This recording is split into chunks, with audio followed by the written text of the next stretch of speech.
Alors la fête bio, c'est l'association des maîtres vignerons bio qui la réalise depuis 17 ans.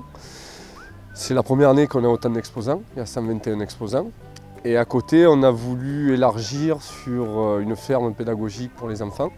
Et aussi avec les chevaux de trait pour démonstration de labour, débardage, en calèche aussi pour faire des balades. Faire une navette de parking à l'intérieur de la foire pour emmener les gens. Pourquoi les chevaux de trait? Parce que la cave coopérative et le domaine des Aspras travaillent déjà avec des chevaux de trait dans les vignes, font des cuvées blancs et rouges.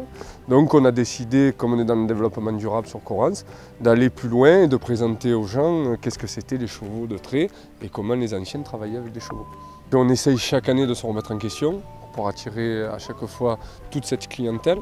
Alors aujourd'hui, on a agrandi la foire sur plusieurs endroits. Donc ici, que ce site-là où on est aujourd'hui, c'est un espace vert, classé Natura 2000. Donc ça correspondait aussi à la foire bio. Et ça correspondait bien à tous les animaux qu'on a présentés ici. Chaque année, on sélectionne nos exposants, que ça corresponde bien à la foire bio et en même temps aussi qu'ils ont bien le certificat AB.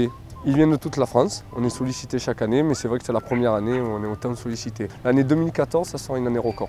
Donc sur des rosés blancs, on est en rupture.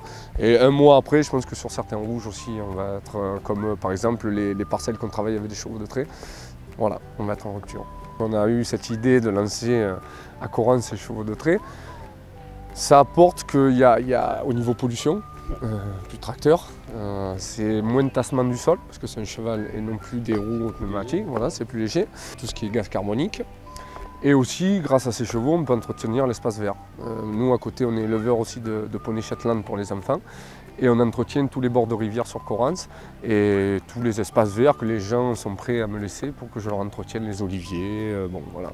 Donc c'est quand même, Correns commence à être ancré aussi sur l'idée des chevaux, d'élevage de brebis, de chèvres. La particularité des vignerons de Correns, c'est que l'hiver, on ne travaille pas nos sols. Dès que la vendange est terminée, on laisse en repos donc végétatif la vigne et on laisse les sols enherbés jusqu'au mois de mars.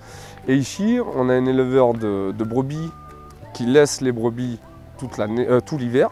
Et nous, de l'autre partie de la rivière, nous avec nos chevaux et nos poneys, on les laisse aussi tout l'hiver pâturer jusqu'au mois de mars. Donc ça permet de restituer de l'engrais, parce que bon, ceux qui mangent, ils le rejettent dans le sol. Donc cet engrais vert, on le retourne au printemps. Et bon, on espère que ça marche. On le fait pour que ça marche.